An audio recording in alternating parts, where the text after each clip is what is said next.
Forget everything you think you know about pirates. Seriously.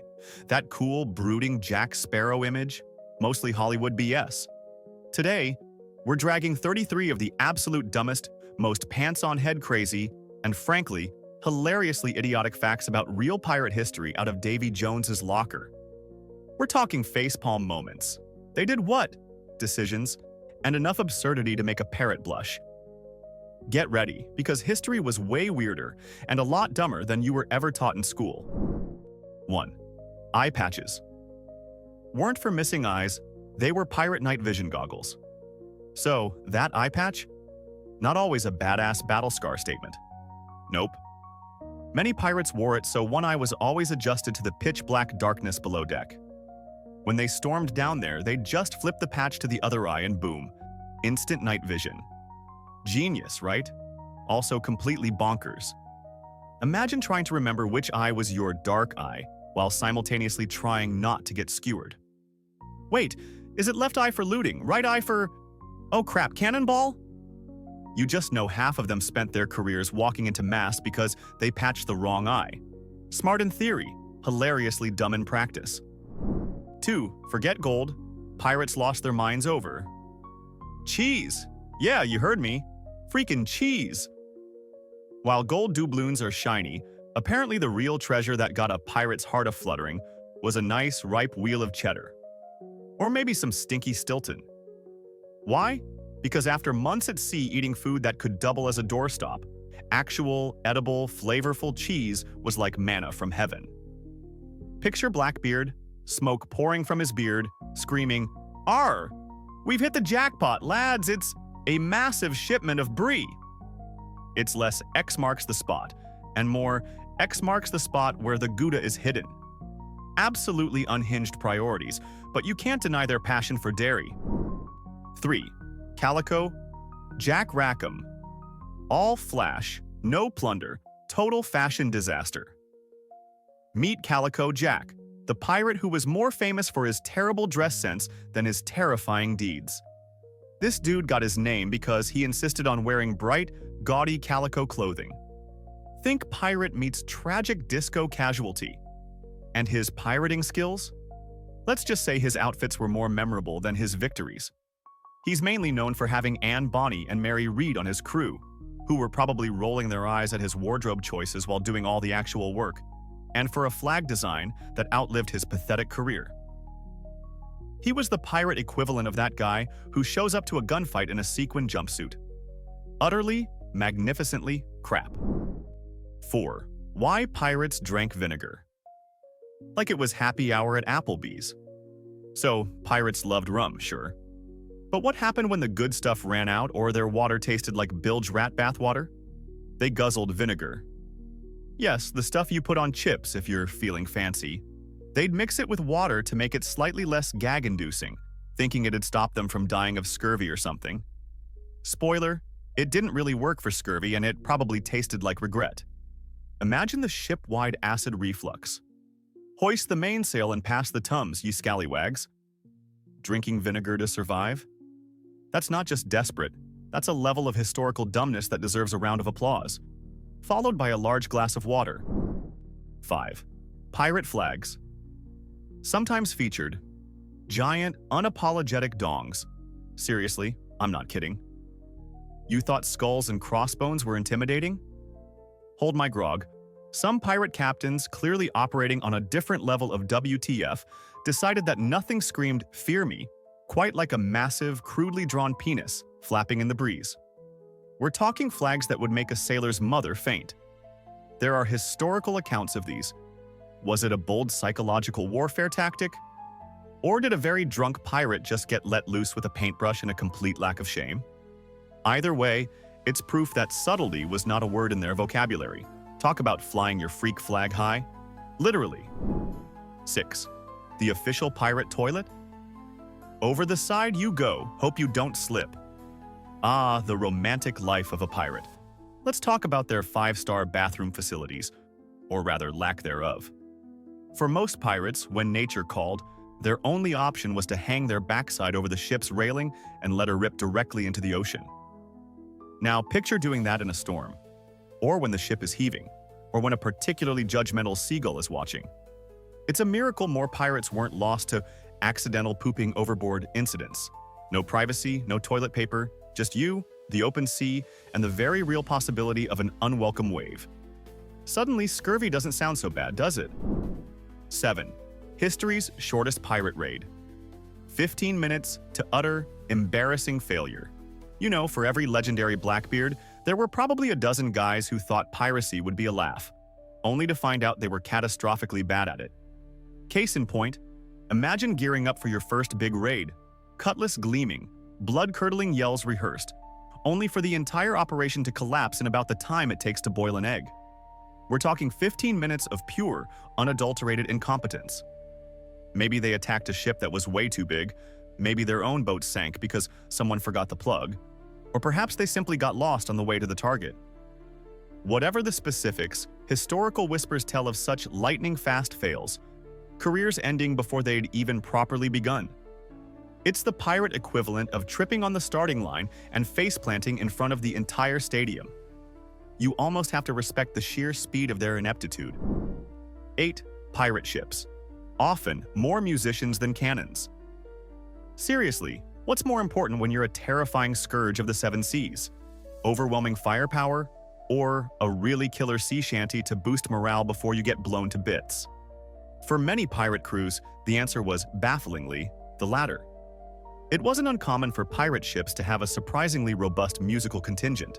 Fiddlers, drummers, maybe even a questionable lute player. They believed music was essential for keeping spirits up during long, tedious voyages and, presumably, for providing a dramatic soundtrack to their plundering. Imagine the captain's orders. Ready the cannons! And someone get Bartholomew on the accordion. This next bit needs some dramatic flair. It's a wonderfully absurd image. Hardened criminals prioritizing a good tune over an extra cannon that might, actually keep them alive. Their priorities were clearly a bit warped. 9. Goats as official crew members. Because who needs a HR department anyway? Forget parrots on shoulders. Some pirate ships had actual goats clattering around on deck as valued members of the crew. And not just as a walking emergency food supply, though that was certainly a bonus. These weren't just livestock. Some were treated almost like pets, or at least hairy, four-legged colleagues. Perhaps they were good for morale, providing a fuzzy distraction from the constant threat of death and disease, or maybe, just maybe, after months at sea with the same smelly pirates, a goat's conversation skills started to seem pretty appealing. Bah is probably more insightful than half the drunken ramblings you'd hear in the mess. It's a wonderfully weird mental picture. A pirate captain seriously considering a goat's opinion on whether to attack that merchant ship. 10. The pirate who tried to start his own anarchist kingdom, Libertalia. Imagine a pirate commune. What could possibly go wrong? So there's this legend, right? About a Captain Misson and his ambitious plan to found a utopian pirate colony called Libertalia, supposedly in Madagascar. The idea was a society with no private property, no slavery, complete freedom, and direct democracy, all run by, well, pirates. Hardened criminals, murderers, and thieves. Let that sink in. An anarchist paradise populated by people whose entire careers were built on violently disregarding rules and other people's property. It's like asking a pack of wolves to open a vegan restaurant. While its historical accuracy is debated, the sheer glorious stupidity of the concept is undeniable. You just know their first town meeting probably devolved into a knife fight over who got the last biscuit.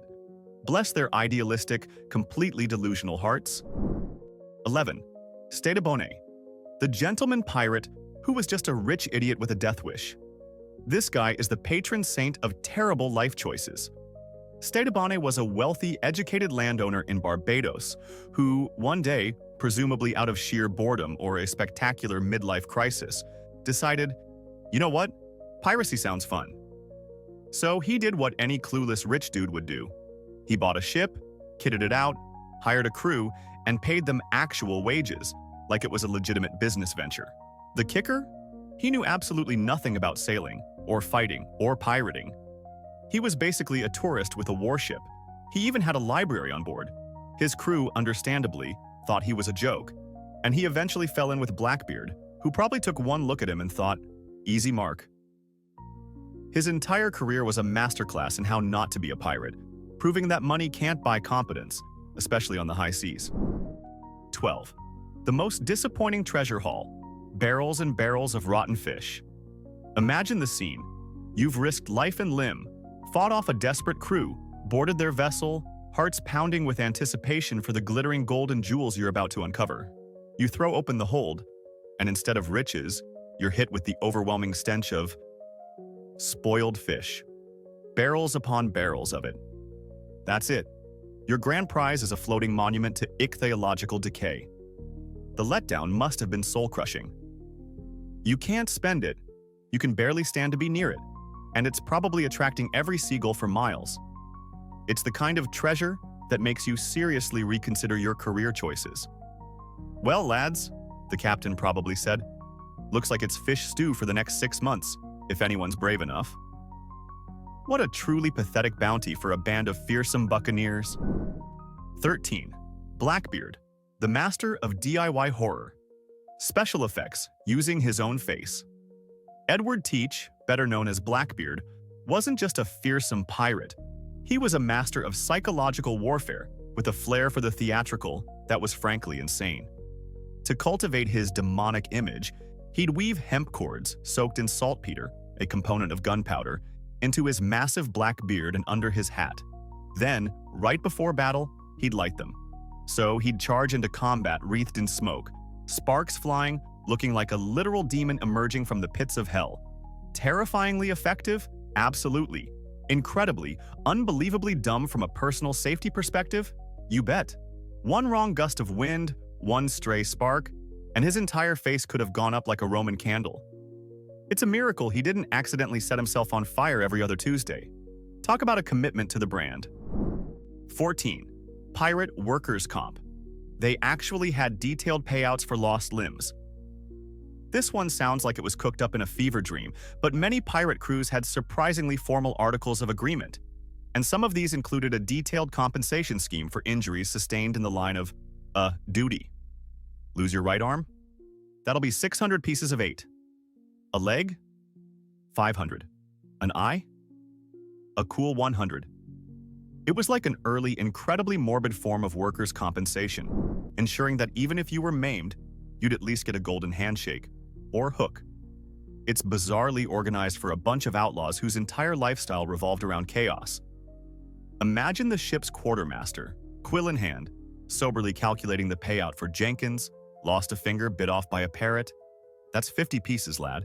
Try not to lose the whole hand next time.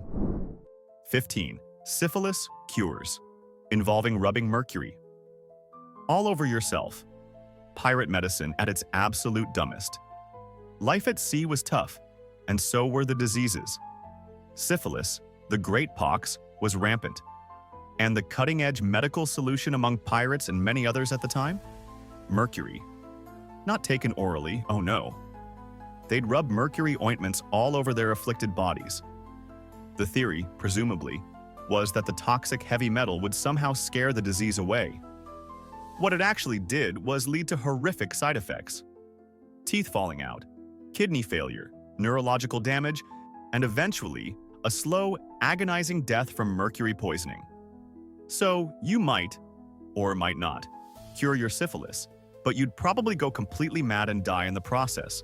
It's a perfect example of the cure being monumentally dumber and often deadlier than the disease itself. Top marks for effort, 0 for common sense. 16. The ultimate stealth move, stealing an entire ship. While the captain was napping, some pirate crews weren't just violent thugs. They were masters of audacity with a sprinkle of sheer, unadulterated cheek. There are accounts of pirates managing to sneak aboard a merchant vessel, overpower the minimal night watch, and sail the entire ship away, all while the captain and most of the crew were sound asleep in their bunks. Imagine that captain waking up, stretching, yawning, and then realizing the gentle rocking of the waves felt a bit different. Then the dawning horror as he discovers his ship is gone, replaced by an empty patch of ocean and the faint sound of distant, triumphant pirate laughter. the level of negligence required from the original crew is almost as impressive as the pirates' boldness. That's not just Grand Theft Auto, that's Grand Theft Galleon. 17. Anne Bonny and Mary. Red, dodging the hangman's noose by pleating the belly. These two were among the most famous and genuinely fearsome female pirates of the Golden Age. When Calico Jack Rackham's crew, including Bonny and Red, who fought like demons, was finally captured in 1720, the men were swiftly sentenced to hang. But Anne and Mary had an ace up their sleeves, or rather, in their wombs. They pleated the belly, a legal loophole of the time where a pregnant woman could have her execution delayed, or sometimes commuted, because the crown was reluctant to kill an unborn child. And it worked. Their executions were stayed. Whether they were actually pregnant or just incredibly quick-witted liars is still debated by historians, but either way, it was a spectacularly crazy and effective way to cheat death. Imagine the judge's face. Pregnant, you say? Both of you? Well, this is awkward. 18. The all-time dumbest pirate escape attempt. Hiding inside a water barrel. Okay, picture this. You're a pirate. Your ship has been captured, and the authorities are swarming the deck. Your brilliant escape plan? Squeeze yourself into an empty water barrel and hope no one notices. This is the pirate equivalent of an ostrich burying its head in the sand, only smellier and far more cramped. What could possibly go wrong? Well, for starters, sailors actually need water, so there's a high chance someone's going to come looking for that barrel. Secondly, barrels aren't exactly soundproof. And thirdly, it's just a profoundly stupid idea. You're trapped, you can't see, you can barely breathe, and your grand escape relies entirely on everyone else being even dumber than you are. Unsurprisingly, this tactic rarely, if ever, resulted in a successful getaway, just a very embarrassed pirate being fished out of a cask. 19. Pirate humor. Forcing captured musicians to play frantically while their ship sank. Pirates had a notoriously dark sense of humor, and sometimes it veered into the realm of the truly unhinged and cruel. One particularly twisted form of entertainment for some crews was, after capturing a ship, to force any musicians on board to play lively tunes as their own vessel was being looted, burned, or sunk. Imagine the sheer terror and absurdity of that situation. You're a violinist, your ship is going down in flames, pirates are carting off everything valuable, and you're being forced, at sword point, to play a jaunty jig. It's the kind of psychological torment that's so pointlessly malevolent, it's almost cartoonish in its villainy. Not exactly a barrel of laughs for the poor musicians, who were literally fiddling while their world burned. That's taking gallows humor to a whole new, horrifying level. 20. Pirate democracy. Electing and deposing captains, sometimes mid-battle, probably. Forget iron-fisted tyrants ruling their ships with an iron hook. Many pirate crews operated under a surprisingly democratic system. They elected their captains by popular vote, and just as importantly, they could vote them out if they weren't up to snuff. Imagine the performance reviews. Captain Blackheart, your plundering numbers are down 15% this quarter, and your motivational speeches lack a certain oomph. We're going with One-Eyed Bill. The sheer chaos of this is mind-boggling. Were there heated debates, campaign slogans, recounts? And what happened if they decided to depose a captain right in the middle of a raging naval battle? Excuse me, Captain. While you're busy with that grappling hook, we've just held a quick vote. You're fired. It's a wonder any pirate ship ever got anywhere with that level of potential workplace drama. 21. Navigating without a compass, relying on good vibes, seagulls, and sheer dumb luck. We picture pirates as master mariners, expertly navigating the vast oceans. The reality?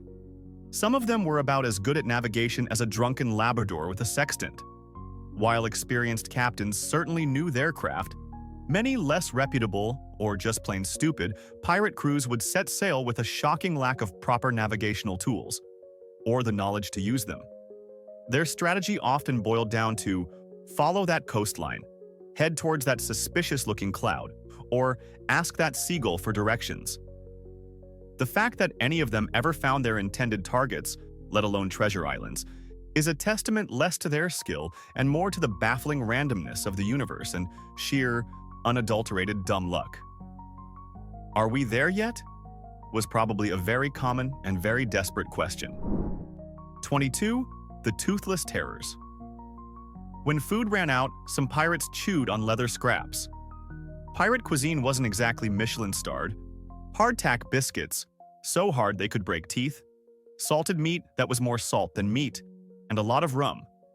But when even those meager supplies dwindled on long voyages, things got truly desperate. We're talking about pirates gnawing on scraps of leather, old belts, shoe soles, anything remotely chewable, just to have something in their stomachs and to trick their bodies into thinking they were eating. Imagine the dental nightmare. Most pirates probably had teeth that looked like a collapsed graveyard anyway, but trying to masticate a piece of salty, sun-baked cowhide? That's a level of culinary desperation that makes you appreciate even the worst airline meal. It's a wonder they had any energy left for plundering after a diet like that. 23. The weirdest pirate trade deal. Swapping a fortune in loot for a single, annoying parrot. Pirates loved their exotic pets, especially parrots. But sometimes this affection bordered on the financially insane. There are tales, perhaps embellished but delightfully daft, of pirates making truly terrible trade deals like swapping a significant haul of captured goods, silks, spices, maybe even a chest of silver, for a single particularly chatty or just colorful parrot. You can almost hear the quartermaster screaming, "You traded a cannon and 3 barrels of rum for that squawking feather duster?" It's the kind of decision that makes you question if the rum had finally pickled their brains. But look, lads, the captain might argue, he can say pieces of 8. That's gotta be worth something, right? Wrong, Captain. So very wrong. 24. Pirate fashion. Fails. Tattoos so bad they were a punishment in themselves. Tattoos were a big part of sailor and pirate culture, a way to mark experiences, show allegiances, or just look tough. But let's be honest, the quality control wasn't always there. We're not talking intricate artistic masterpieces. We're talking about crude, often drunkenly applied inkings done with a rusty needle and a prayer. Think lopsided anchors, misspelled names of sweethearts or ships, and mermaids that looked more like beached manatees after a heavy night. Some of these tattoos were probably so bad, so embarrassingly executed, that they served as a permanent, itchy reminder of a very poor decision made while 3 sheets to the wind. It's the kind of body art that makes you want to wear long sleeves for the rest of your life, even in the Caribbean heat. 25. No prey, no pay. The pirate contract. That basically screamed, let's do something really stupid. This was the fundamental employment contract for most pirate crews. If the voyage didn't result in any captured loot, nobody got paid. Not a single doubloon. This created an incredibly high-stakes environment where desperation often trumped common sense. If weeks went by without a successful capture, the crew would get restless, hungry, and increasingly willing to take insane risks. Attack that heavily armed naval convoy with our leaky little sloop? Why not? We haven't eaten a decent meal in a month. It was a system practically designed to encourage monumentally dumb and often suicidal acts of piracy. Because when you're starving and broke, reckless endangerment starts to sound like a viable career strategy. 26. Legendary pirate parties on shore that inevitably ended with everyone getting drunk, robbed, or arrested. When pirates hit port after a successful voyage, flush with cash, they didn't exactly invest it wisely in mutual funds. They threw legendary epic benders that would make Caligula blush. We're talking oceans of rum, mountains of food, gambling, brothels, and general, unrestrained debauchery that could last for days. The inevitable outcome? They'd wake up a week later with monumental hangovers, empty pockets, having been robbed by tavern owners, prostitutes, or each other, and often, in irons, having been arrested by the local authorities who had patiently waited for them to drink themselves into oblivion. Their ability to squander fortunes with such breathtaking speed and lack of foresight was truly a sight to behold. Rinse, pillage, party, repeat, get arrested. The pirate life cycle. 27. Drunken cannon fire. In port, The loudest, dumbest way to announce. We're here and we're idiots. So you're a pirate, trying to maintain a low profile in a neutral port, perhaps resupplying or lying low from the Navy. What's the absolute worst way to achieve this? How about getting blackout drunk and accidentally firing off your ship's cannons? Yes, this actually happened. Imagine the scene. A peaceful harbor town, suddenly rocked by an unexpected cannonball whistling overhead, followed by the panicked shouts of a very inebriated pirate crew trying to figure out who lit the fuse. It's the pirate equivalent of drunk dialing your ex, only instead of an embarrassing voicemail, you're potentially starting an international incident or, at the very least, getting your entire crew thrown in the brig. Smooth move, guys. Real subtle.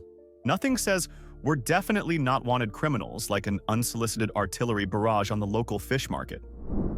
28. The absolute worst idea in piracy, deciding to randomly attack a fully armed Navy warship. Courage is one thing, suicidal stupidity is another entirely. While some pirates were cunning strategists, others apparently operated on the principle of sea ship, attack ship, regardless of whether that ship was a helpless merchantman or a floating fortress bristling with cannons and a few hundred very angry Royal Marines. There are accounts of pirate crews, perhaps fueled by too much rum or an overinflated sense of their own badassery, deciding to take on a naval warship. The outcome was usually predictable. A very short, very one-sided battle resulting in the pirates being blown to smithereens, captured, or sent swimming. It's like a chihuahua trying to pick a fight with a grizzly bear. You have to admire the sheer, unadulterated gall, even as you're facepalming at the monumental lack of basic threat assessment. 29. Your pirate ship. Doctor? Probably the cook, armed with a rusty saw and a vague idea of where your leg is. Medical care on a pirate ship was, to put it mildly, horrific. If you got seriously injured, your best hope was often the ship's cook, who frequently doubled as the surgeon. His primary tool? A saw, often not particularly clean. His primary skill? Enthusiasm, rather than actual medical knowledge. Amputation was the go-to solution for almost everything more serious than a splinter, performed without anesthetic, obviously. The chances of surviving the operation were grim. Chances of dying from infection afterwards were even higher. You'd probably look at a gangrenous wound and think, you know what? I reckon I can just walk this off. It makes modern healthcare complaints seem positively trivial. Does this look infected? Well, let's ask the guy who was just making us questionable stew. 30. Walking the plank. Mostly Hollywood nonsense.